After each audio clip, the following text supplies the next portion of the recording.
노력하여 국민 앞에 검숙히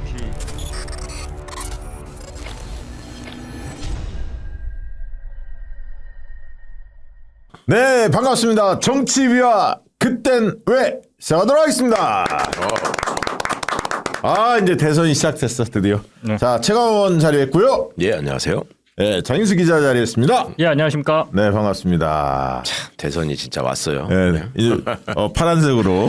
그 우여곡절 복장도. 끝에 네. 근데 이거 옛날에 이쪽 색은 안철수 색깔 아니에요? 원래 옛날에는? 이거? 아니었나? 이 아니지. 비스무리한 색깔 있었는데 하늘색 뭐 안철수. 민트색이었지. 민트색. 없었나? 예. 네. 네. 요즘에 책 어떻게 이론 보수, 의론 진보 이 책 장안의 화제. 아니 이제 읽어주신 분들이 재밌다고 해주셔가지고 예. 그냥 많이 감사하고 용기를 얻고 있습니다. 박시영 TV 회원들께서도 행사를 마련했던데 지난주인가 어디서 가서 뭐 소주잔에 최강욱 뭐 이렇게 돼 있고 막 북토크. 북토크를 제가 했어요? 북토크한 거. 예, 예. 야 거기 가서 근데 동교동에서 소주잔은 누가 만든 거예요? 이거는 팬들이 만든 겁니다. 어떤 팬분이 만들어 오셔가지고 네. 나눠주셨어요. 그 그러니까. 오신 분들한테 기념품으로. 그거를 딱 찍어서 막 자랑하는 거야. 너무 좋더라고. 술도 안 드는 양반인데 아니, 그걸 소주잔에다 최강욱에서 똑같은 분인 것 같은데 저한테도 만들어줬어요. 그래. 네. 봉지욱, 이명수 기자. 이렇게. 그분이 분이 그렇게 네, 많이 네. 후원을 해주시는 것 같아요.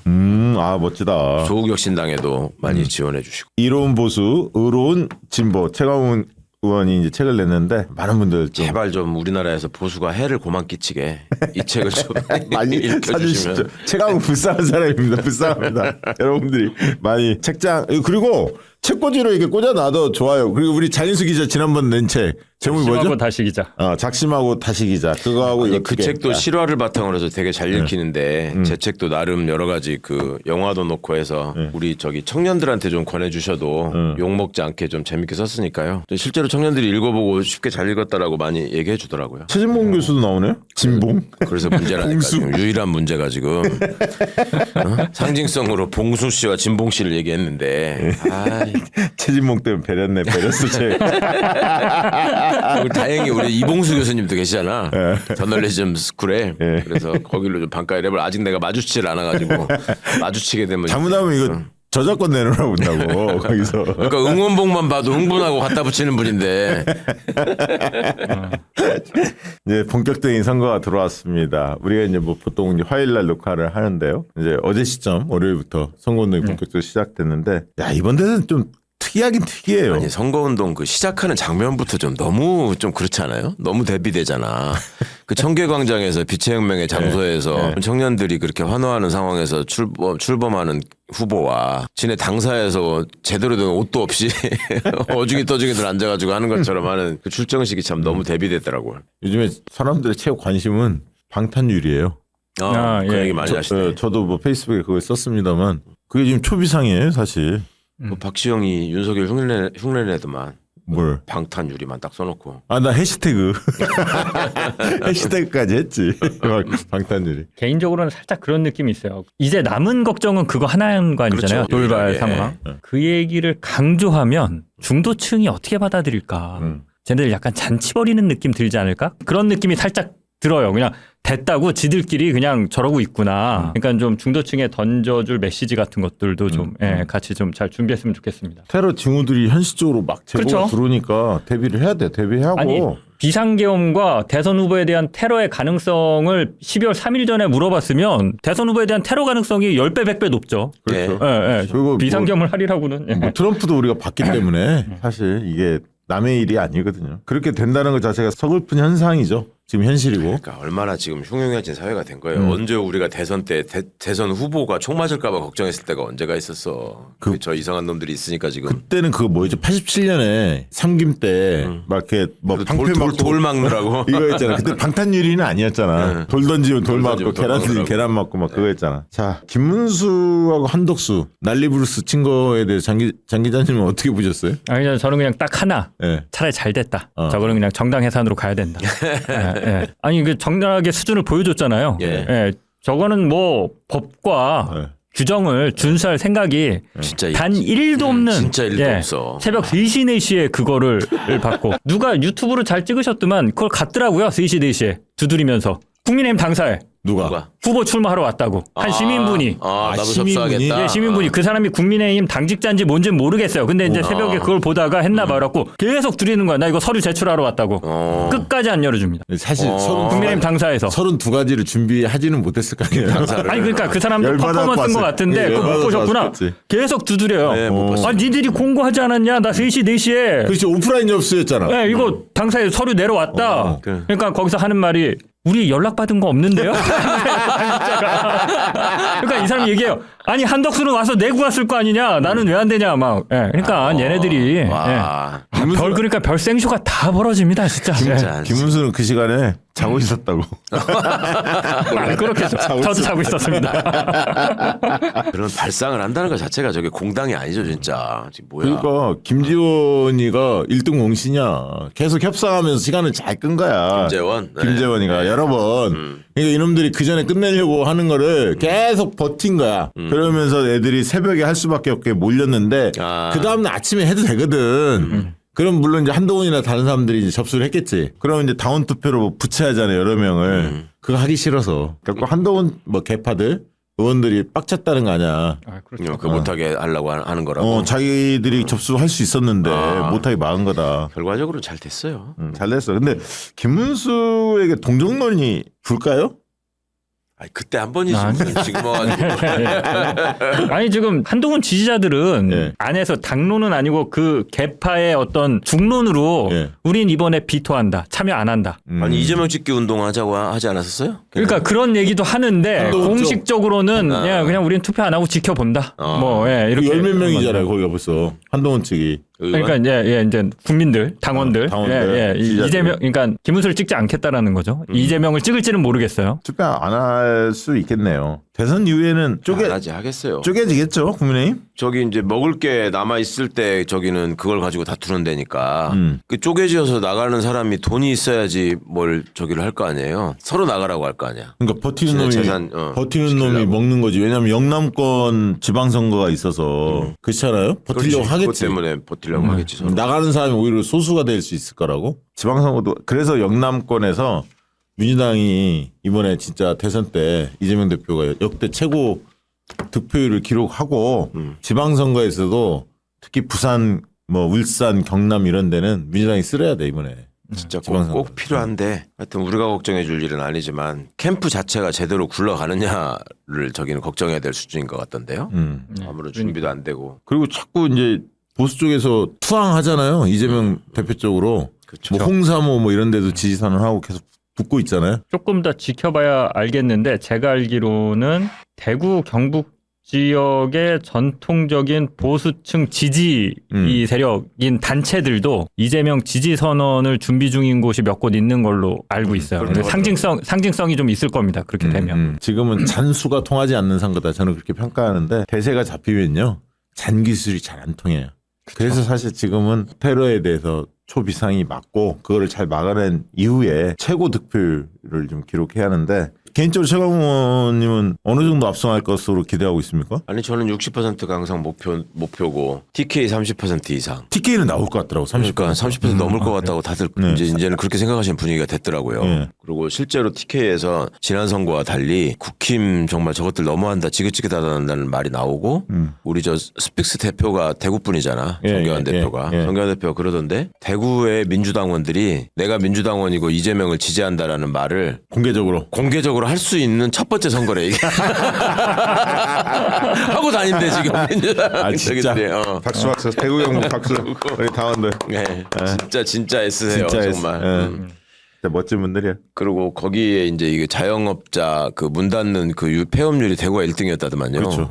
그리고 네, 거기서는 지역화폐나 뭐나 해가지고 상권 좀 살리자라는 제안을 일체 다 막아버려가지고 그게 자영업 하시는 분들은 그 효과를 아니까 그렇죠. 너무너무 그것 때문에 열받아 하시고 그런다는 거예요. 그래서 그런 가능성이 좀 기대를 하고 부산에서도 좀 부울경에서도 한 이제 40% 넘겨야 되잖아. 아니, 넘기죠. 네. 원래 이제 부산이 최고가 38이었잖아요. 계속 예. 40% 넘을 가능성이 있죠. 울산은 더 나올 수 있고요. 뭐 김상우 의원도 어쨌든 탈당을 했잖아요. 예. 흐름이 좀 잡힌다고 봐야죠. 장인수 기자는 어느 정도 목표를 세우고 있습니다. 저도 뭐 60% 됐으면 좋겠는데 요새 그 지지율 네, 나오는 거 보면은 60% 나올까 싶은 생각이 들어서 일단 최고 57% 나왔으면 좋겠다. 네, 그 정도면 그래도 이 정도면 압도적으로 이긴 거 아니냐라는 55는 진짜 좀 넘었으면 달성했으면 네, 좋겠고요. 55가 네. 기준선이지. 목표치가 57, 58 여기까지 좀 갔으면 좋겠어요. 이준석은 어떻게 될 것 같습니까? 이번에 그쪽으로 많이 좀 새가 쏠려서 벌써 뭐 10% 이상 할 거다라는 분석들을 하더라고요. 저는 개인적으로 별로 안 좋아해갖고 그냥 5% 그냥 언저리 나왔으면 좋겠습니다. 그러니까 어제도 박진영 부원장도 생각이 좀 다른데 저기 정청래 의원도 그렇고 그런 쪽은 되게 이제 원래 이제 늘 선거가 양당 중심으로 가잖아요. 사표 방지가 늘 있었잖아요. 막판에는 제3당 후보들이 힘을 못 썼잖아요. 과거 선거에서. 그래서 5% 이하를 예측을 하더라고. 박진영 뭐 정청래 차이가 그만밖에 안 날 거다. 그러니까 이준석은 5% 정도밖에 못 얻을 거다. 이준석이 예. 그렇게 보더라고요. 저는 좀 별로 아니거든요. 저는 지금 한 6, 7 나오잖아요. 네, 8까지도 6에서 이제 7, 8 정도 나오는데 이게 이제 국민의힘으로 해도 도저히 안 된다. 그쵸. 판단하면 앞으로 좀 키워줄 놈한테 좀 나눠주는 습성이 있거든. 네. 그렇지. 예. 그래서 조금 더 올라갈 가능성은 저는 봐요. 이준석이는 하여튼 두 자릿수만 나오면 대박이잖아요. 대박이지. 네. 그래서 9.9에서 끝났으면 좋겠어. 보전 못 받고 딱 9.9. 근데 어쨌든 이번 대선이 끝나면 이준석 몸값은 올라갈 것 같은데? 보수 재건 재편 과정에서 그러지 않겠어요? 네. 사실 지금 어차피 다 질 거라고 생각하고 뒷짐지고 있는 게 저 한동훈이도 마찬가지고 이준석도 그 상황만 노리고 있는 거고 네. 홍준표도 말이 정계 은퇴지 지금 은퇴한 게 아니잖아요. 지금 네. 저기서 지금 다 하고 있잖아. 네. 그럼 다 이 사람들이 결국 질 거라고 생각하고 지금 저러고 있는 거잖아요. 네. 나중에 들어가서 내가 먹겠다. 또 치열하게 또 한판 벌어지겠죠. 그리고 이준석도 스타일상 저놈도 욕심이 많아서 보수 재편 과정에서 몸값 올려갖고 서울시장 도전할 수도 있어요. 이준석은 그걸 1차적으로 노리겠죠. 이준석은 선거란 선거는 모든 선거 나올 가능성이 있어. 스타일상. 그래서 지금 서울시장 뭐 예를 들면 사실 국민의힘 만약에 힘을 합친다고 된다면 서울시장 노려볼 만한 놈이 오세훈이 한 번 더 나오거나 나경원 뭐 원희룡 뭐 이런 까라 아니에요? 사실 예. 현실적으로 보면 그러면 그런 사람들에 비하면 이준석이 해볼 만하다고 자기는 판단할 수 있거든요. 홍준표도 있잖아. 홍준표. 홍준표는 이제 서울 시민으로 돌아간다고 홍준표. 아, 서울 시민 그것도 한 자락 깐 거야? 그럼 서울 시민으로 굳이 돌아가야 될 이유가 뭐겠어. 야. 사상 최초로 예. 지자체장 그랜드슬램을 하겠다. 그러네 경남 대구. 서울. 야, 안 되지. 홍준표. 준표 형 욕심내지 마. 그만해. 나오시면 나도 나갈게요. 좋다. 좋아. 최강욱 서울시장 도전설. 네. 서울시장 뭐 대선보다 더 뜨겁겠는데? 아니, 그거 아니 지금 민주당 쪽도 지금 민주당 치열하던데? 뜨거워. 서울시당 내가 알기로는 그 선대위에 공동위원장 6명이 있어. 서울시장 한 번쯤 거론된 사람 다 돼 있어. 다 지금 뭐 김민석, 박주민, 뭐 전현희, 그다음 홍익표, 박홍근, 그다음에 저 정청래. 서영교, 정청래. 아니 정청래는 저 광주전남 선대위원장으로 와 있고, 물론 이제 성동구청장, 정원호 구청장도 이제 거론은 됩니다만 여기에 이제 최강욱. 좋다, 좋아. 진짜 대비되게 초라하다. 거기 딱 내일 들어가니까. 자, 보수가 어떻게 흘러갈지 좀 더 지켜봐야 할 것 같은데 어쨌든 야 나는 유일하게 열받은 거는 다른 건 다 좋은데 한동훈이가 약간 살아났잖아요. 완전 다 죽었다가. 그러니까 어쨌든 결승까지 올라간 거 아니야. 네. 네. 44%인가? 이 정도 받았잖아요. 네. 그 당원 투표에서도 39 받았거든. 한동훈 완전히 죽은 건 아니야. 자기 지분이 있죠. 있어. 네, 보수 그래서 세력 내에서. 아 저는 또 고개 쳐들고 나올 거 생각하면 대선 이후에 상당히 피곤해. 요새 벌써 뭐 유튜브로는 고개 쳐들고 유튜브 잘 하더라고요. 아니 그거를 저는 절대 안 보다가 다들 자꾸 그거 봤냐 물어봐서 히트 치나 봐. 어저께 아침에 일찍이 새벽에 일어나고 우연히 그걸 봤는데 새벽부터 와. 그걸 보면 하루가. 그러니까요. 아, 내가 그걸 왜 봤을까? 아무튼 기자라는 아니, 근데 신분이 피곤해. 정치가 너무 망가졌어요. 너무 수준이. 언제부터 정치를 이렇게 했나요? 아유. 아니 그러니까 개인 연예인이에요. 연예인 자기 팬클럽 관리하는 수준밖에 안 돼요. 그게 메시지도 없고 비전도 없고 뭐 자신의 철학 뭐 아무것도 없고 그냥 맨날 과자 까먹고 앉아 있고 커피 마시고 앉아 있고. 지가 컨셉인가 보더라고. 맨날 먹는 걸로. 뭐 알아가지고. 음악 나오면 뭐 이거 기타도 없이 뭐 이거 흉내 내고 있고 뭐 하는 건지 모르겠어요. 자, 선거운동 이야기를 좀 나눠봤고, 이재명 정부 이제 새롭게 그 새로운 정부가 됐을 때 우리가 해야 할 일, 과제에 대해서 오늘 좀 이야기를 한번 나눠보도록 하겠습니다. 아마 다른 방송은 여기까지는 아직 안 들어갔죠. 그런 얘기 별로 안 나누죠. 그 의원님 나가면. 네. 앞으로 이제 선거 관련 얘기만 주로 하시고 그동안은 이제 저 순대들의 합창 때문에 재밌는 일이 많았었잖아요. 네. 그래서 그거 즐기고 평가하시느라고 뭐. 아니 그래 김문수 쪽에서는 연락 안 왔습니까? 고맙다고? 순대 띄워줬잖아요. 그러니까 참 진짜 이 사람들이 정말 기본이 안 돼서 기본이. 아니 나처럼 처음부터 딱 지지선언하고 확고하게 한 번도 변동 없이 로고송까지 만들어준 사람이 어딨냐고.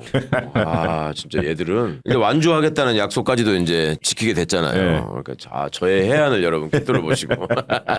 이재명 대표가 이제 각 당이 10대 공약들을 다 이제 발표를 하잖아요. 근데 공약이 읽어봤는데 공약이 너무 많아. 다들. 그러니까 왜냐면 한 카테고리 안에 뭐 세부 공약까지 하면 100대 공약 뭐 이상 되는 공약들인데 대표 슬로건을 만들었나요? 대표 슬로건이 그거 아닙니까? 이제부터 진짜 대한민국. 이게 이제 대표 그래요? 슬로건이죠. 그러니까 그거라고 봐야 되는 거예요. 예, 예. 그다음에 슬로건으로. 지금은 이재명 이게 이제 브랜드 슬로건인데 그 밑에 이제 성장과 관련된 얘기도 있고 뭐 다양한 거 있는데 혹시 뭐 언론에 이게 집중적으로 보도는 안 됐어요, 사실. 예.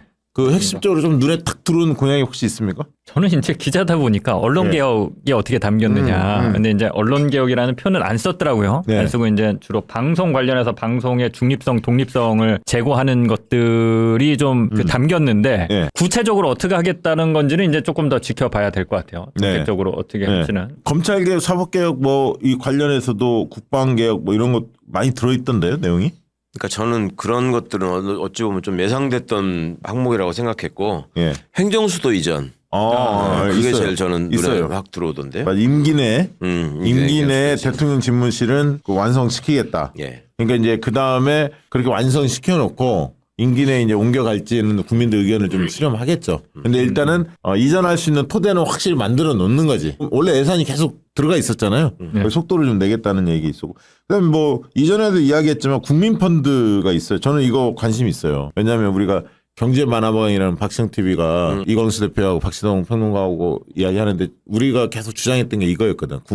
국민펀드 이런 거를 얼마든지 만들 수 있고 개인의 국민의 자산 형성에 도움을 줄 수 있다. 왜냐하면 정보가 많잖아요. 다양한. 근데 연기금 뭐 이런 데도 활용할 수도 있고요. 기업이나 국민들 모아서 이런 펀드를 조성해서 그런 자산 형성에 도움을 주겠다. 이건 예상을 했었는데 들어가 있습니다. 그리고 K컬처와 관련된 거 그런 K콘텐츠 관련해서 굉장히 적극적인 육성을 하겠다는 의지들이 많이 느껴지더라고요. K방산도 있었고요. 그런 것들이 좀 눈에 들어왔습니다. 자, 공약들은 뭐 쭉쭉쭉 살펴보시고 아마 집권하자마자 대규모 추경하지 않겠어요? 지난 예산안이 국힘이 목리 부리는 바람에 지금 이상하게 돼 있는 거잖아요. 그러니까 제대로 투자하고 그 정책을 구현해야 될 부분도 필요하고 또 그간에 저 자연재해나 어려운 경제 상황 때문에 힘들어하시는 분들 지원도 해야 되고 네. 추경이 반드시 필요하죠. 지난번에 동아일보인가? 거기에서 그때 누가 저 입각을 해야 하고 뭐 예를 들면 비서실장 누가 되고 막 이런 그 실무 준비에 착수했다. 뭐 이런 거 한번 보도한 적이 있었잖아요. 네. 동아일보 맞죠? 저 기억은 잘 안 납니다. 정확하게 네. 신문은 기억 안 나요. 어디서 보도를 했어요. 그래서 이제 캠프에서 이제 부인을 했었는데 제가 이제 저희 박시영 TV에서 그 얘기를 했습니다. 그건 당연한 거다. 이건 오만한 게 아니라 그렇게 당연히 메시지를 준비를 해야죠. 당연히 준비를 인수위가 없는데 당장 6월 4일부터 청와대에 근무를 해야 하는데 이런 인선 작업을 안 해놓으면 검증을 어떻게 할 거냐. 그리고 이런 얘기 나오면 정면을 맞받아쳐야 한다. 저는 그렇게 생각하거든요. 사실 이런 거는 사례치고 우리 아니야 뭐 이렇게 하는 게 아니다. 저는 개인적으로 그렇게 생각하거든요. 어떻게 보세요? 지금 조선중앙의 보도 스탠스를 봐도 옛날처럼 뭘 일방적으로 물어뜯는 그런 입장은 못 취하는 것 같지 않으세요? 저희가 워낙 지리멸렬 망가지니까. 그렇죠. 눈치 보죠. 약간. 그러니까 저는 그런 차원에서 쟤들도 이번 기회에 좀 뭔가 건강한 제안을 해주면 차라리 낫겠는데 좀 눈치 보는 듯한 보도를 하는 것 같은데 내 느낌은 그죠? 많이 바뀌었습니다. 네, 네. 아니, 똑같다니까요. 사람이에요. 똑같은 사람이에요. 세게 나가면 겁 그렇지. 먹습니다. 네. 예. 자꾸 이게 막 조중동 특히 조선일보 밤에 대통령이라고 그래서 우리가 너무 거기를 거대 권력처럼 이렇게 대우해주고 접대해주고 자꾸 이렇게 부풀리는 게 저는 문제라고 생각을 해요. 맞아요. 예. 예. 뭐든지 예. 그게 문제야. 대법원이라고 그러면 대단한 걸로 생각하고. 근데 그게 별거 없어요 거기. 윤석열이 그걸 좀 무너뜨린 측면도 있어. 조선일보 말을 안 들었잖아. 그러니까 얘네가 열받았잖아 한동안. 다시 뭐 윤석열 편을 들긴 했습니다만. 조선일보가 국민통합을 시켜가지고 네. 김건희까지 우리 편으로. 차광호 의원님은 이제 인수위 없이 출발했던 문재인 정부 때 이제 참여를 하셨기 때문에 물론 그때 바로 들어가지는 않죠. 그럼요. 예, 저야. 뒤에 들어가긴 했지만 지금 인수위 없는 출범, 새 정부 출범 관련해서 뭘 좀 그게 후유증이 네, 준비를 해야지. 제일 큰 게 네. 그 정부 조직을 제대로 이렇게 세팅을 못 하고 들어간 게 맞아요. 되게 컸어요. 맞아. 이거야. 이거.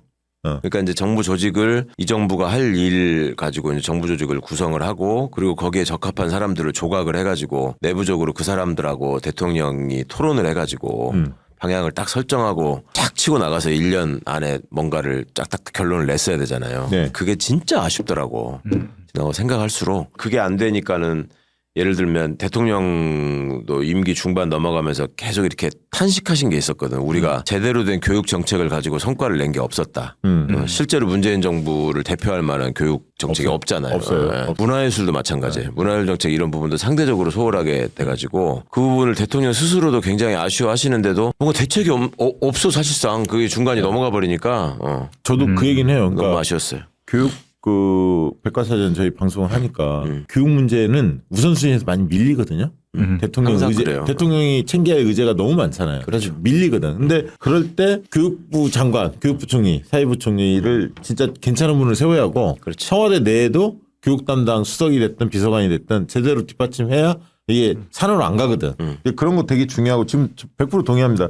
정부 조직 개편을 바로 할 수가 없기 때문에 결국은 TF를 만들어서 몇 개월, 2, 3개월 끌고 가서 결국은 정부 조직 개편할 수밖에 없는 이런 한계예요. 그래서 저는 제일 걱정되는 게 인사 검증이에요. 그 인사 검증을 제대로 못한 상태 속에서 뭐 인선을 해야 사람들 되기 때문에. 인선을 해야 하기 때문에 거기서 사고 터질 수도 있거든요. 사실 아니면 늘 봤던 인물. 그러니까 뭐냐면 참신한 인물을 뽑아내기가 어렵고 늘 뭐 예를 들면 정치권에 있었거나 많이 거론됐던 사람들 중심으로 인선할 수밖에 없는 인수위가 없다 보니까 그런 한계점이 있어요. 그래서 그걸 보완하려면 참신한 인사가 만약 이재명 대표 발탁하고 싶은 사람이 있으면 빨리빨리 검증 들어가야 돼요. 그러니까 그 검증 기간이 부족하다는 걸 노리고 밀고 들어오죠. 끼어든 또 불나방들이 또 지금부터 많아요 또. 벌써 그거 걸러내는 것도 보통 일이 아니야. 그 부분에 대해서 되게 이렇게 걱정도 하고 준비도 하고 하는데 얼마나 체계적으로 돌아갈지는 잘 모르겠어요. 장인수 기자께서는 이렇게 인선할 때 예. 가장 중요한 기준이 뭐라고 보십니까? 제가 누구를 뽑아본 적이 없어서 제 소원이 면접을 보는 게 아니라 면접관으로 좀 한번 들어가서 누굴 내 손으로 뽑아봤으면 좋겠다. 그때 그 희열을 한번 좀 느껴보고 싶다. 바짝 긴장해갖고 질문해보고. 근데 늘 아무튼 절 뽑아주세요. 이것만 저거 해갖고 그런데 그냥 저는 구체적으로 말씀드리면 뭐 옆에 앉아 계셔서 그런데 사람들마다 이게 구체적으로 사람 이름을 얘기하면은 꼭 나중에 비판을 받긴 하더라고요. 근데 이제 대통령이 당선되면 저는 인사와 관련해서는 조국 전 장관이랑 최강욱 전 의원은 반드시 이제 사면복권 시켜서 어떤 식으로든 좀 사용해야 된다. 사용이란 표현이 그런데 써야 된다. 그리고 이 얘기를 하면은 또 굉장히 싫어하시는 분들이 있더라고요. 지금까지 아무튼 저한테 가장 강렬했던 사람은 유시민 보건복지부 장관이었어요. 아, 강렬했죠. 네, 강렬했어요. 그렇죠. 네. 유시민 작가는 정치하면 안 돼. 유시민 작가가 정치에서 당 만들었을 때 다 말아먹었어요. 그건 맞아요. 다 뒤끝이 안 좋았어. 아니 그냥 객관적으로 기자로 봤을 때 말씀드린 거예요. 근데 아니, 저 이 사람이 화제는 일으켰지. 뭐 주목은 받는데 아무튼 당이 다 잘 안 됐고 뒤끝도 뭐 그렇게 좋았는지 모르겠어요. 근데 보건복지부 장관으로 보여줬던 퍼포먼스는 저는 대단하다고 보거든요. 그러니까 네. 그분은 그 자신의 똑똑함으로 예. 그러니까 이게 어설프게 정치인이 장관이나 기관장으로 갔을 때 전문성 측면에서 관료들이랑 경쟁이 안 돼서 관료들의 어떤 이 병풍처럼 가로막히는 게 있어요. 근데 그거를 본인의 유능함과 똑똑함으로 다 돌파하고 자신이 원하는 걸 다 했던 사람 몇 안 되는 사람 중에 하나거든요. 그렇죠. 지금 사실상 좀 이렇게 이선으로 물러나서 약간 진영의 어른 역할을 하고 있긴 한데 유시민을 뭐 쓴다라기보다는 좀 그런 사람들이 좀 진영에서 계속 나와서 그런 사람들을 좀 썼으면 좋겠어요. 아주 좋은 예를 들어주신 것 같아요. 저는 그런 생각을 했어. 최대한 이재명 후보가 이 대선이 진행되는 과정에서 좀 사람들을 좀 냉정하게 잘 평가를 하셔가지고 한번 조각이 되면 그분들이 가급적 좀 길게 갔으면 좋겠다. 그러니까 이게 관료 사회를 장악하는데 되게 필요하거든요. 2, 3년을 해야지. 네. 그러니까 이게 장관이 계속 우리한테 인사권을 가지고 이걸 이끌고 간다라는 게 있어야지 그렇죠. 예, 이 사람들이 마인드 세팅을 해가지고 따라오지. 그렇지 않으면 그냥 1년만 보내자 이렇게 되거든요. 그 6개월 걸린다는 거 아니에요, 보통. 그렇지, 다 파악하려면. 파악하려면 6개월 걸린다는 거야. 근데 1년 동안밖에 안 하면 6개월만 버티면 되니까. 그러니까. 걔네 입장에서는. 그간에는 이제 대통령의 어떤 곤경이나 대통령의 부족함이 눈에 띄면 그걸 갈아 끼우는 용도로 장관을 방패막이로 이제 뭐 대규모 개각 뭐 이런 식으로 말하자면 정치적 용도로 썼잖아요. 근데 이재명 대표는 스타일도 그렇고 이재명 정부가 그렇게 할 것 같지는 않으니까 뭔가 실질적인 성과를 낼 수 있는 사람을 잘 골라서 임명하고 그런 사람들이 한번 세팅이 되면 믿고 맡겨가지고 이렇게 쭉 끌고 나가는 그래서 성과를 내는 그게 좀 필요하지 않을까 생각했어요. 그러니까 약간 저는 이렇게 일을 해보면 청와대나 이런데 정부 사이즈에서 일하는 사람들 보면 국정 철학이 굉장히 중요해요. 그러니까 대통령이 국정 철학을 제대로 이해했느냐가 첫 번째 조건이고, 그다음에 자기 나름대로의 조직 장악 능력도 있어야 하고, 장관들 같은 경우. 그다음에 좀 참신한 아이디어가 좀 있어야 돼. 10년째, 20년째 똑같은 소리만 반복하는 장관들이나 청와대 참모들이 있거든. 그래서 안 되는 거. 그런 것만 붙들고 있어. 그러면 안 되거든. 그래서 첫 번째 국정 철학이다. 왜냐하면 대통령의 같이 지향하는 어떤 철학, 가치 이런 것도 제대로 모르는 상태에서, 이게 왜냐면요, 우리가 이제 통합을 많이 이야기하고 있기 때문에 별의별 사람들이 역할을 할 겁니다. 우해서 들어와갖고 뭔가 한 자리 해먹으려는 놈들도 꽤 있을 거예요. 아, 그럼요. 이거 잘 걸러내야 돼. 예, 그 얘기를 좀 꼭 드리고 싶었고, 개혁과제 중에서 막상 이제 집권하자마자 올해 안에 시급하게 중요하게 처리해야 할 개혁 과제들이 굉장히 많은데 뭐니 해도 첫 번째는 내란 종식 아닙니까? 당연하죠. 걱정이에요. 내란 종식과 관련해서 이제 검찰개혁, 사법개혁이 당연히 맞물려서 돌아가야 되는데 이제 거기는 내란죄의 처벌과 관련해서 이제 최대한 그걸 카드로 쓰려고 할 거란 말이에요. 사법개혁이 들어가게 되면 이제 그런 점들을 어떻게 조정해 나갈 것이냐의 문제도 있고, 제 걱정은 또 그간의 개혁과 관련해서 많이들 얘기했던, 예를 들면 뭐 관료 같으면은 뭐 저기 기재부의 개혁, 그다음에 뭐 행안부 조직실을 어떻게 할 것인가, 뭐 이런 것들 얘기는 상당히 알려져 있는, 그런 감사원도 그냥 놔둘 수 없다, 뭐 이런 것들은 알려져 있는데 의외로 잘 모르고 소외되어 있는 부분이 외교안보 분야예요. 외교안보 분야. 이게 국방부, 외교부 여기는 옛날부터 이게 또아리를 틀고 있는 정말 오래된 숙변들이 있거든. 숙변. 이 숙변을 제거해야 되는데, 사실 우리가 집권을 몇 번 했다고 하더라도 가장 어찌 보면은 취약한 분야라고 해야 되나? 그리고 거기서 승진시켜주면 돌아서서 다 배신해서 등대에 걸었고, 이런 것들이 반복돼 왔단 말이에요. 반기문 봤잖아. 그럼 반기문 정말 대표적이지. 세상에 노 대통령이 그렇게 진심으로 저기 뛰어가지고 출세시켜줬던 이놈 하는 거 보세요. 한덕수 뭐 경제관료 수준이 어떤 것인가 너무나 보여주고. 근데 군인들이나 외교관들이 거기에 뒤지지 않거든. 그리고 거기가 사람들이 직접 내 민생과 관련해서 접할 기회가 많지 않기 때문에 잘 모르죠. 그리고 외교 국방 분야는 뭔가 잘못 건드리면은 나라에 큰 해가 올 것 같은 그런 막연한 두려움 같은 게 있어요.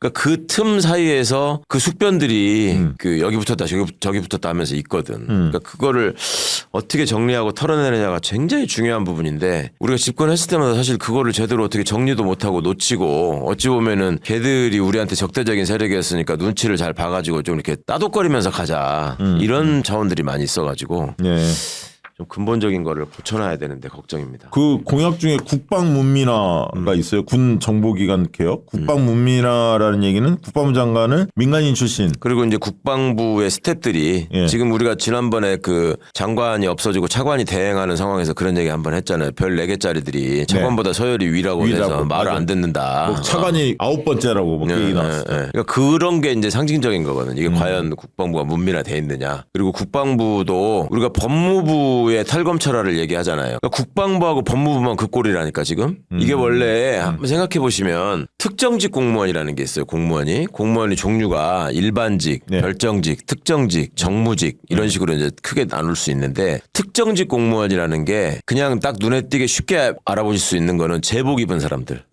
이게 대표적인 특정직 공무원들이에요. 교도관, 경찰관, 소방관.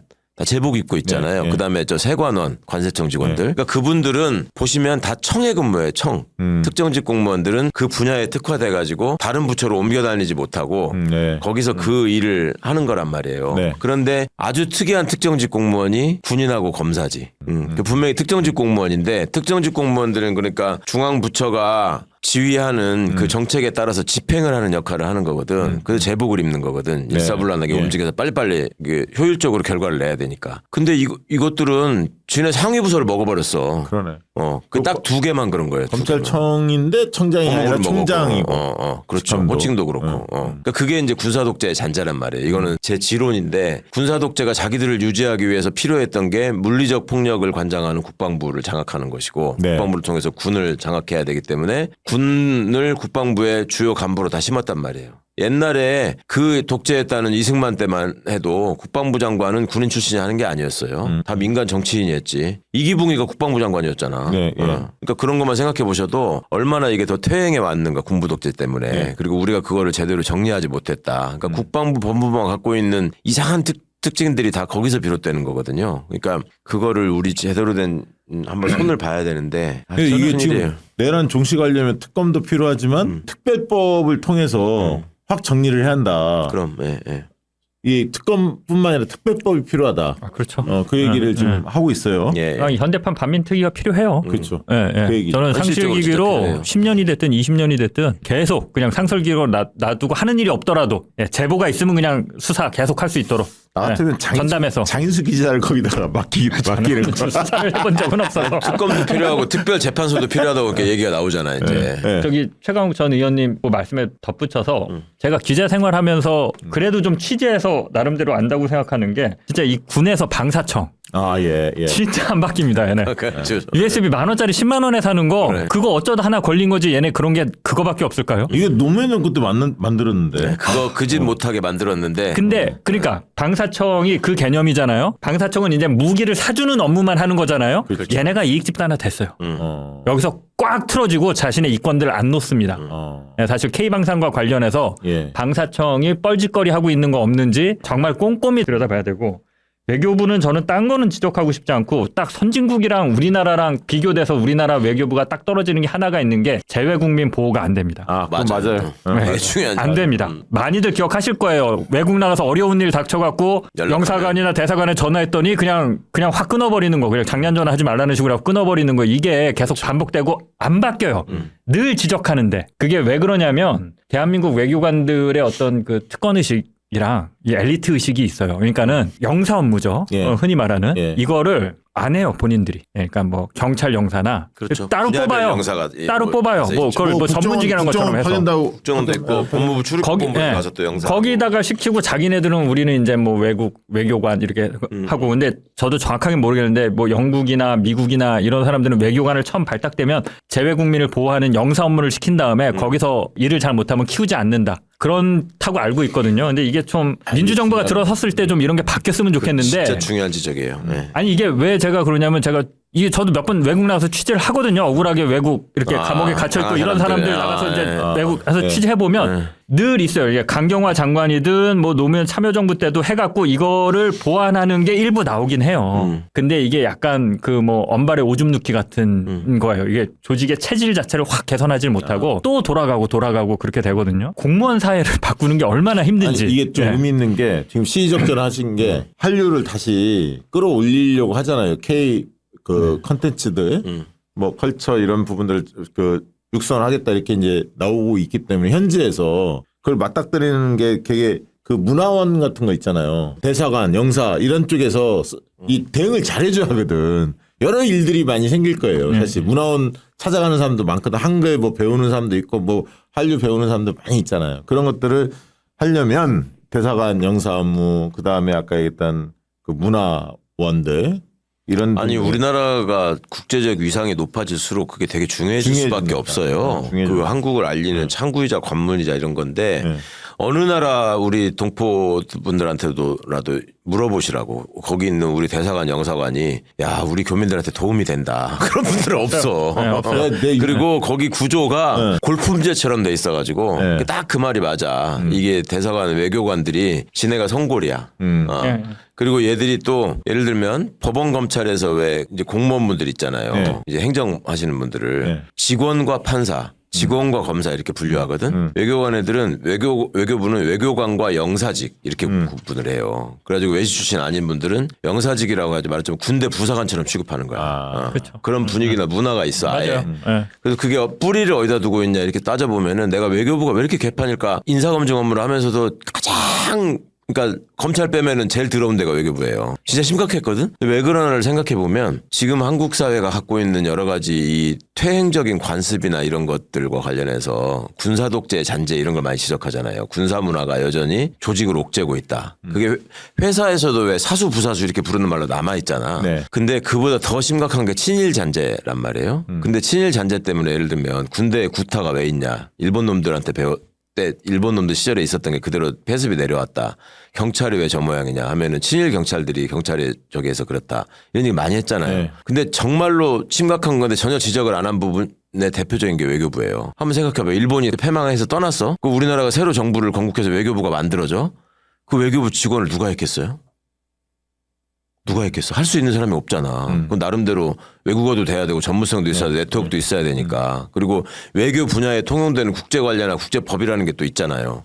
그럼 그걸 아는 사람이 그 조선 또 정부에 있었겠냐고 그게. 그러니까 일본 놈들 해놓은 거를 그대로 일본 놈들 밑에서 수발 들던 사람들이 외교관으로 변신을 한 거예요. 그냥 법조도 마찬가지고 판사 검사도. 그러니까 그거를 한번 털어낼 기회도 없었고 그때 일본이 하는 식으로 하니까 재외국민을 무시하는 게 그래서 그런가. 아까 장 기자님 지적이 내가 너무 맞다고 말씀을 드린 게 실제 필드에서 교민을 위해서 우리가 어떤 서비스를 할 것인가를 전혀 생각해 볼 필요가 없었던 조직이야. 아, 그거 딱 나 취재해보면 진짜 이거 굳은 일이고 내가 하기 싫은 일이고 나는 엘리트인데 내가 이걸 왜 해. 저기 그냥 경찰에서 영사로 경찰 영사 온 사람 거기 맡겨서 그냥 그 사람이 잠깐 하다가 들어가면 되는 거니까 그렇죠. 이거 누구도 책임지지 않는 너무 영역이에요. 연속성이 없어. 예, 예. 그래서 사실 이런 것들은 좀 체질 개선을 할 필요가 있죠. 예. 언론 쪽은 어떻게 좀 해요? 언론은 저는 그냥 이거를 그냥 아이디어 차원에서 정책 제안을 하나 드리자면 지난해 이 자리에서 한번 말씀드렸나요? 중앙정부가 일간지에 쓴 광고비가 500 몇십억 돼요. 예. 이야기했습니다. 500 몇십억 돼요. 네. 요거를 좀 줄이고 네. 차라리 이거를 기자들의 좋은 기사를 발굴해서 거기에 포상하는 제도를 만들자. 유튜브에 광고 해주면 안 되나? 네, 차라리 예. 500억 중에서 100억만 줄여도 기자들의 좋은 기사, 그렇지. 예, 좋은 기사, 좋은 정책 기사. 방금 제가 얘기했던 것 같은 거. 외교면은 재외 국민을 보호하기 위해서 외교부의 어떤 시스템을 어떻게 바꾸면 되는지, 선진국 네. 사례와 비교하면 우리는 무슨 차이가 있는지, 어디서 근본적으로 갈리는 건지 이런 것들 외국도 알아서 취재하고 이렇게 돈 들이고 시간 들여서 기사를 썼다 그러면 포상을 해주고 그런 기사를 생성해낸 연동해서 그 언론사의 뭐 광고비를 집행하는 거를 한다든지 이런 식으로 좀 하는 게 그냥 지금은 그냥 떡곰을 나눠주는 거거든요. 아니 거기에 아무 의미가 없어요 이거. 잘못된 편견인데 예를 들면 공공기관들 정부 산하기관들 있잖아요. 효과 중심으로 광고비 책정되잖아요. 그러면 뭐 서울역 가면 서울역 막 위에도 막 광고 5개 광고 있고 뭐 다 하잖아요. 신문이든 중앙 언론이든 그러면 뭐 중앙 언론 중에서 사실은 유력한 유튜브에 비해서 광고 효과 적은 데도 많거든. 네. 근데 왜 그렇게만 하냐 이거지. 사실상 홍보 효과로 집행하는 게 아니잖아. 그게 지금. 그러니까 보조금으로 그냥 삥 나눠주는 뜯기는 거예요. 거죠. 삥 뜯기는 거예요. 네. 그래서 홍보 효과를 중심으로 다시 그러니까요. 구성을 하라 이거야. 맞아요. 뉴미디어에도 뭐 어떤 책정 기준을 정확히 둬서 합리적으로 그럼 홍보할 수 있는 거죠. 그걸 과감하게 못해 이제 언론하고 척질까봐. 아니 그러니까 그런 이게 문제가 근데 이 우리 그러니까 진보 개혁 진영도 맨날 어떤 기사를 가져와서 이 기자가 얼마나 기사를 개판으로 썼는지 비판하고 뭐 혹은 낄낄대고 비웃고 비난하고 하는 것들은 많이 해요. 네. 많이 해요. 근데 이제 보다 근본적인 문제, 이제 먹거리, 언론사가 먹고 사는 문제. 이걸 어떻게 시장 친화적으로 정말 능력 있는 사람들이 돈을 벌고 그렇죠. 예. 예. 그 기사를 잘못 사람들은 시장에서 도태되고 그러니까 당연히 좋은 상품을 네, 내놔야지 이게 살아남는 거잖아. 지금은 이제 레거시 미디어들이 그동안 만들어 놓은 어떤 권위, 이 자신들의 기득권, 내 정부가 부합하는 방식이에요. 그냥 한국일보, 뭐 동아일보 그러니까 이게- 지금까지 줬으니까 그냥 아니, 그러니까 기업도 마찬가지고. 중앙 그 정부만 그런 게 아니라 지자체도 비슷하다니까요. 지자체는 더 심해요. 그렇죠. 지자체 더 어떠냐면 심각하지. 예. 지자체는 지역 신문들이 많잖아요. 지역 언론들이. 그러면 막 하잖아요. 그러면 그 일부라도 만약에 뉴미디어 쪽에 하려고 하잖아요. 그러면 의회 이런 데 시비를 거는 거야. 그렇죠. 왜 광고 여기다 하냐. 그러면 그렇죠. 예를 들면 지자체에서 진보 쪽 하나 예를 들면 보수 쪽 하나 나눠주겠다 이렇게 할 수 있잖아. 쉽게 이야기하면. 근데도 그 뉴미디어에 대한 그 기존 매체들의 저항 그리고 그 사람들 짬짬이 돼 있는 기초 의원들 뭐 광역 의원들 이런 사람들의 목소리 이런 것 때문에 뉴미디어를 여전히 배관시하고 이상하게 보는 이거 뜯어 고쳐야 돼. 잘못된 관행이에요. 아니, 그러니까 제가 말씀드리는 게 그래서 광고비를 갑자기 확 줄이겠다, 안 쓰겠다, 딴 데 쓰겠다 그러면 저항이 막심하잖아요. 네. 그러니까 아니 너희들한테 준다니까 좋은 컨텐츠를 만들면 좋은 컨텐츠에 우리가 나름대로 객관적으로 심사해서 줄게. 우리가 심사하는 거 못 믿으면 니들이 심사 기구를 만들어. 들어와서 같이 만들어. 해서 지역지구 중앙이고 그런 식으로 하면은 최소한 언론 개혁한다고 그럴 때 기자들을 다 적으로 돌리는 일은 발생하지 않을 거예요. 그것도 중요한 포인트예요. 예. 자, 그리고 짚어봐야 할 개혁 과제들이 있다면 또 뭐가 있을까요? 청와대 조직 같은 경우는 또 경험해 보셨으니까 아까 기재부야 우리가 지금 많이 이야기하고 있죠. 예산을 좀 분리하자. 그건 반드시 할 것 같고요. 지금 흐름으로 보면. 청와대 조직 개편 아니 관련해서. 우선 이제 드러난 문제 관련해서 경호처를 어떻게 그렇죠. 예, 정리할 거 정리하고 어떻게 업그레이드 시킬 것인가 내지는 달리 정상화 시킬 것인가 이런 고민이 일단 딱 있을 거고 그다음에 비서실 구성이라고 하는 게 여러 견해가 있거든요. 그러니까 비서실 조직 구성을 줄여야 된다라는 견해도 있고 그렇지 않다라는 견해가 있는데 저는 근무한 경험으로 봐서는 우리 박시영 대표도 있어봤지만 이 각 부처에다가 장관을 보내고 네. 그러니까 이상적인 건 그런 거잖아. 장관이 대통령의 스텝이 돼가지고 그러니까 미국에서는 왜 장관들을 세크리터리라고 부르잖아요. 미니스터가 아니고 그 이유가 있잖아요. 대통령제에서 대통령하고 직접 소통하면서 실제 대통령 참모로서 역할을 하잖아요. 근데 우리는 그게 안 돼 있잖아요. 사실상 청와대 수석들이 그 부처의 장관들과 대통령을 중간에 연결하는 통로 역할을 하기도 하거니와 또 다른 한편으로는 그 장관으로 가 있는 사람들이 부처를 시민의 입장에서 장악해가지고 시민을 위해서 일하고 체질을 바꾸기 위해서 기여하는 게 아니라 그 부처의 이익을 대변하는 대변자로서 활동을 하는 경우가 종종 있어. 아니 대부분이야 그게. 공무원 출신 뭐 그 부처 출신 시켜놓으면 그건 말할 것도 없고. 맞아요. 교수들은 갖다 시켜놓으면은 조직장을 못하고 전혀. 맞아요. 정치인들 시켜놓으면은 거기 가가지고 그나마 그 사람들이 뭐라도 좀 할 거라고 기대하는데 결국 자기 표 자기 정치적 장래를 의식해가지고 거기 인기 영합하느라고 정신이 없어. 맞아요. 그러니까 심각한 문제. 이게 정말 심각한 문제라서 그거를 청와대 비서실이 컨트롤하지 않으면 안 돼요. 부처 이기주의 때문에 이게 아무것도 안 되거든요. 저도 청와대는 강력히 한다고 보는 편이 현실적으로. 그리고 장관의 정책 보좌관들이 있어요. 한 2명씩인가 뭐 3명씩 있는데 훌륭한 분들이 많이 가긴 합니다만 솔직히 이야기하면 청와대 못 들어간 분들이 그쪽으로 배치되는 경우들이 많아요. 사실이잖아요. 그게 현실이었지. 그게 현실이에요.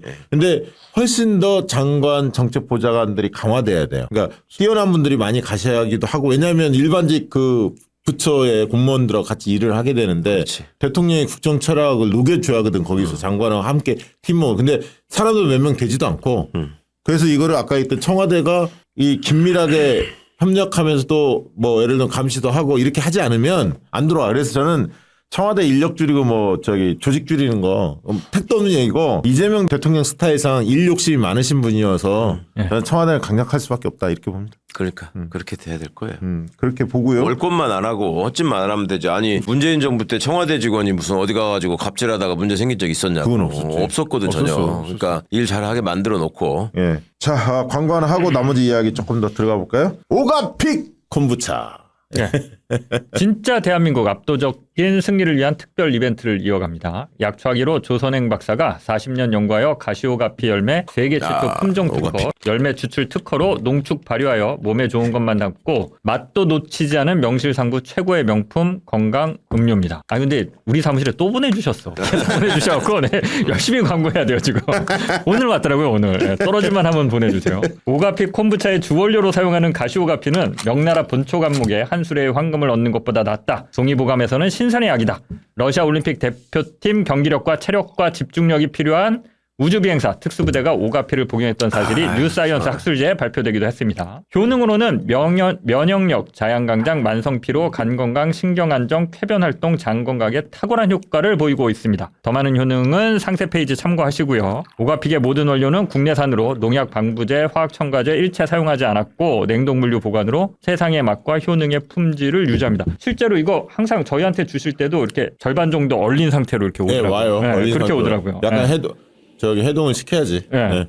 원가 상승에도 불구하고 최상의 품질을 유지하기 위해서 이렇게 배송 과정에도 특별히 신경을 쓰고 있다고 하고 음용 방법으로는 아침 공복에 한 포, 오후나 회식 후 한 포 섭취를 권장하고 특히 회식 후 한 포를 섭취하면 다음날 아침이 쾌변과 함께 상쾌해집니다. 박시영TV 시청하시는 분들을 위해 오늘도 기존 34% 할인에 6개 박스 48팩 플러스 16팩 아유. 3개 박스 24팩 플러스 3팩을 추가 증정해드립니다. 이번 기회에 오가픽의 놀라운 효능을 경험해 보시고요. 한 팩에 1,500원 정도니까 가격적으로도 상당히 경쟁력이 있어 보입니다. 제품 수령 시 최상의 맛을 위해 반드시 냉장, 냉동 보관 추천드리고 네이버 쇼핑에서 오가픽을 검색해 주시면 됩니다. 아, 일단 맛있어. 갈증 해소에도 도움이 되고 숙취에도 좋고 활력 증진. 면역력 개선 뭐 이런 등등에 확실히 좋아. 먹어보니 그건 인정. 잘 팔렸으면 좋겠는데 이거 항상 정말. 말씀드리지만 하여튼 땀 흘리고 나서 먹으면 진짜 최고예요. 네, 최고요. 진짜 일반 음료에 비해서는 훨씬 저렴하고 맛있죠. 장인수 기자가 특별히 또 본인이 많이 효과를 봤다는 거 예, 아닙니까? 효과 봤어요. 이명수 기자도 이제 좋아한다면서요. 아니, 다 이거 갖다 놓으면 예. 처음에 저만 먹었는데 이제 없어져 개눈 감추듯 없어져 갖고 후회하고 있습니다 지금 제가. 사람들이 자기 몸에 좋은 건 그러니까. 다 알아. 우리 PD 막 여시 이거 같아, 여시 같아. 우리 PD 이거 막 이렇게 그 박스가 이렇게 한 박스 두 박스 세 박스 같이 오잖아요. 네. 그럼 막 집에 한 박스씩 들고 가고 그러는 것 같더라고. 예. 자, 오가픽 콤부차. 특히 이게 날 더워지면 더 많이 찾게 되는 상품이 아닐까 싶습니다. 많은 분 한번 접해보시기 바랍니다. 오가픽 콤부차. 검색하시면 됩니다. 네이버에서.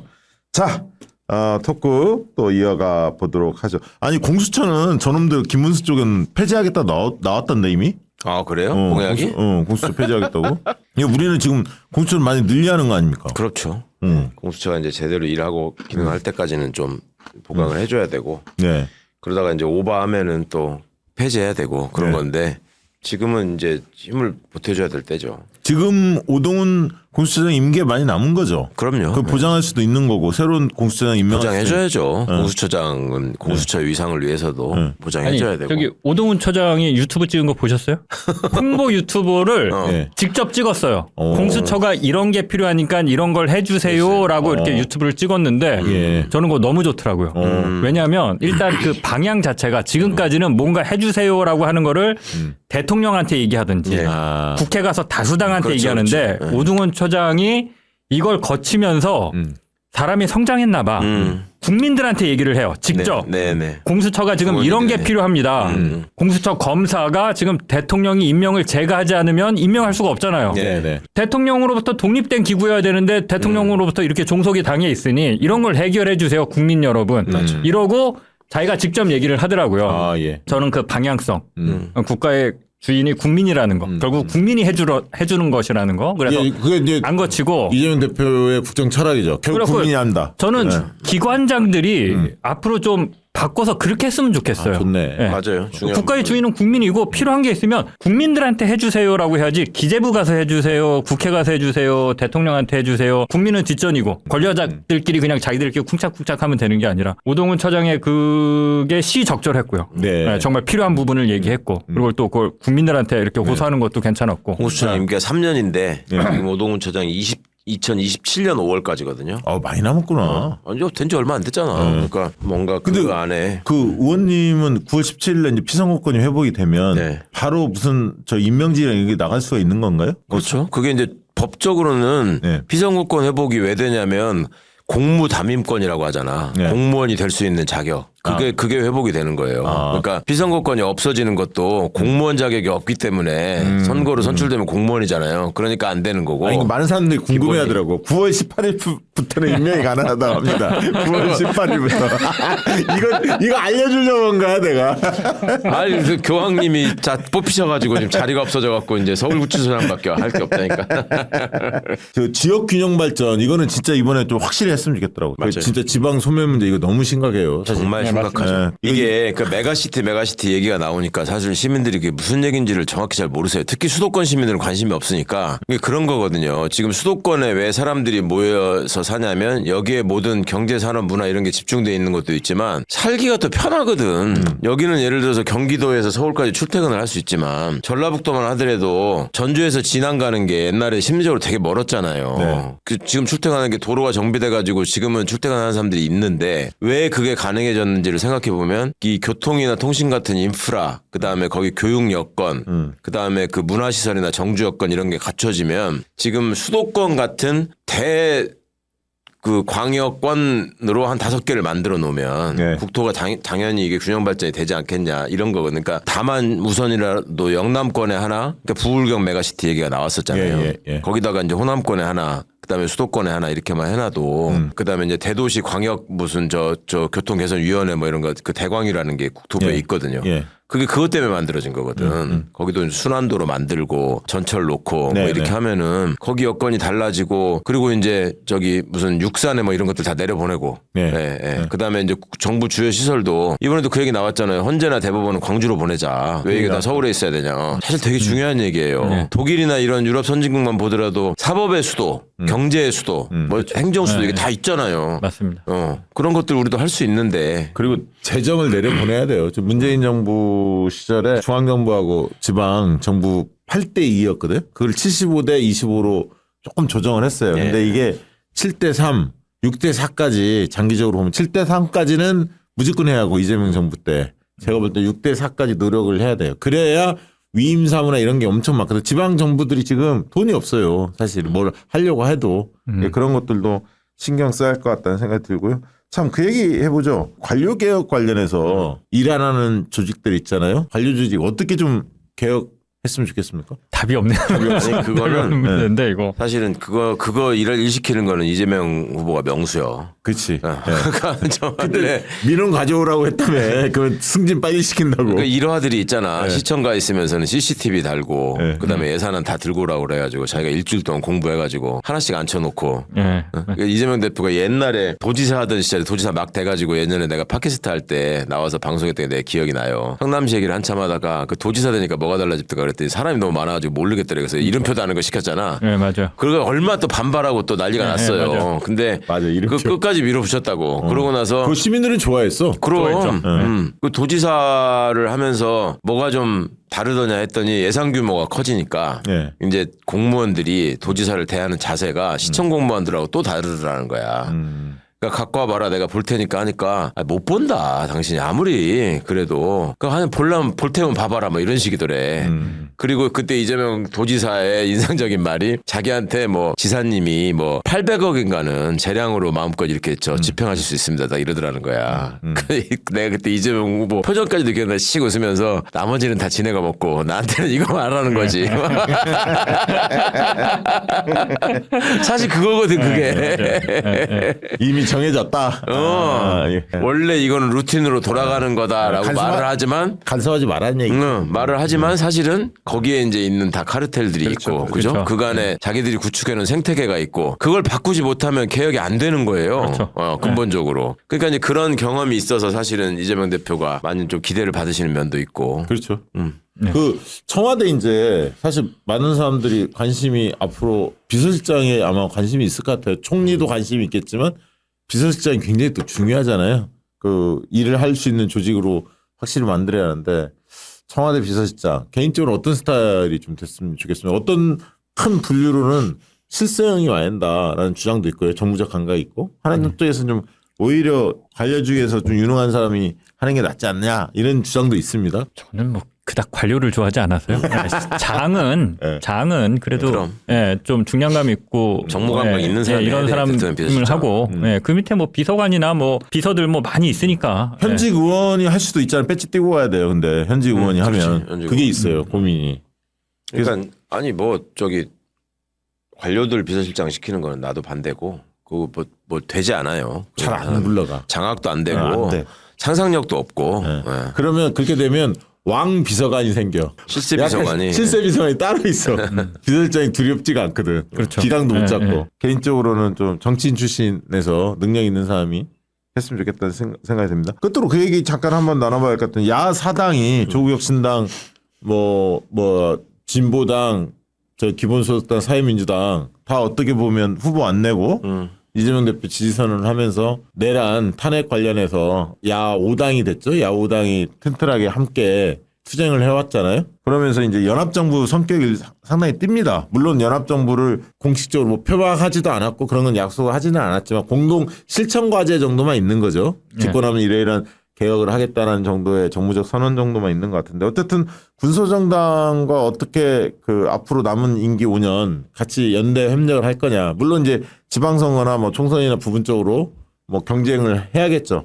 그렇지만 큰 틀에서는 이 같이 가는 거 연대 협력하는 과제가 상당히 이제 중요한 과제일 것 같은데 군소정당에 대해서 어떤 배려가 좀 필요하다 보십니까? 아니 뭐 원탁회의 통해서 몇 가지 얘기하지 않았어요? 예. 뭐 교섭단체 요건 완화하는 문제부터 네, 그건 이야기 정치개혁 과제 여러 가지 예. 얘기하던데 예. 뭐 그것들 실천하면 될 것 같고 사실은 여당의 입장에서도 교섭단체가 하나 더 생기면 좋지. 과거에 사실 그거 있었어요. 과거에 노무현 정부도 마찬가지로 문재인 정부 때도 그 쉽게 얘기하면 보수정당 쪽의 인사를 장관 쪽에 제안한 적도 있었잖아요. 옛날에 김성식도 있었고 뭐 있었잖아요. 근데 다 고사했거든. 그런 문화가 아니었기 때문에 그렇죠. 못 간다. 그런데 이제 예를 들면 군소정당 출신 중에 진짜 필요한 사람이 있다. 진짜로 괜찮은 사람이 있다. 그러면 고민을 해볼 수도 있을 것 같다는 생각은 당연히 듭니다. 유능한 사람 있으면 그렇게 해야 되는데 그거를 또 뭐 나눠 먹기로 비출 필요는 없고 그치. 진짜로 능력 발휘를 할 수 있는 사람이 있다면 가야죠. 네. 자, 그래서 아무튼 군소정당들도 지금 선거 국면 열심히 뛰는 것 같은데 또 의미가 있습니다. 지금 선대위 들어왔다는 거 아니에요? 같이 다 공동선대위 들어왔다고 하니까 기대를 해보고요. 자, 끝으로 한 말씀씩 하고 마무리할까요? 저는 말 아까 못한 거 있으면. 지난주에도 살짝 말씀드리긴 했는데 계속 이게 이제 젊은 세대에서 이준석이 자꾸 인기가 있는 게 좀 상당히 짜증이 나요. 저는. 그것도 남성들한테. 그래서 이번에 좀 그 20, 30대 남성들을 챙길 수 있는 아무튼 그런 그 정책. 공약들 이런 것들을 좀 많이 개발했으면 좋겠다. 지난주에도 말씀드렸는데 정부가 해줄 수 있는 게 많거든요. 예를 들면 뭐 지난주에 안 말씀드린 것 중에 하나는 예비군 훈련 갔다 왔다. 그럼 뭐 그냥 연차 무조건 +1 해서 하나 더 생성하게 하는 거. 필요하다 봐. 뭐 이런 식의 그건 필요하다. 이런 식의 것들. 아니면 과감하게 군대 갔다 왔다. 그러면 다 이제 한 1년 몇 개월 되지 않습니까? 군대 갔다 온 남성이나 여성들에 한해서는 정년을 1년 연장해 준다는 뭐 이런 것들. 그러니까 좀 과감하게 그들이 좀 국가가 그래도 우리를 잊지 않고 챙겨주려고 하는구나 라는 그 메시지를 주면 되는 거거든요. 이준석은 정식으로 한번 제안을 해보시죠. 왜? 아니 그런 거는 좀 그러니까 의지만 있으면 얼마든지 정책 방향성을 획정하고 제안해보실 만한 할 것 같은데. 그러니까 이준석은 사실 말로만 떠들었지 한 게 뭐 있어. 20대 남성들을 위해서. 네. 근데 그냥 20대 남성 내가 챙길게 라고 해서 그 이미지만 가져간 건데 실질적인 이런 정책으로 좀 챙겨서 아니, 남녀는 사랑을 해야지 왜 싸워. 나는 보면 그런 이제 젠더 화합 이런 것도 좀 같이 갈 수 있는 남성들도 좀 달래고. 네, 알겠습니다. 끝으로 한 말씀 하시죠. 가슴 졸이는 시간 또 분노의 시간들이 지나고 이제 우리가 새 대통령을 맞이할 준비를 지금 하고 있는데 그때까지 이 흔들림 없이 우리가 반드시 투표장에 가가지고 저 내란 세력을 심판하고 새로운 나라를 만들겠다라는 그 믿음과 의지 이거 꼭 좀 잊지 않고 끝까지 다져주시고 그걸 통해서 정말 새로운 대한민국을 만드는데 다들 힘을 모아주시면 참 좋겠습니다. 네, 당신은 왜 보수입니까? 당신은 왜 진보입니까? 설명하기 어렵다면 이 책을 읽어야 합니다. 이로운 보수, 의로운 진보. 우리 최강 의원이 쓴 이 책 많은 분들 꼭 한번 구입해서 읽어보시면 좋겠습니다. 저희는 또 다음 주에 만나뵙도록 하겠습니다. 고맙습니다. 감사합니다.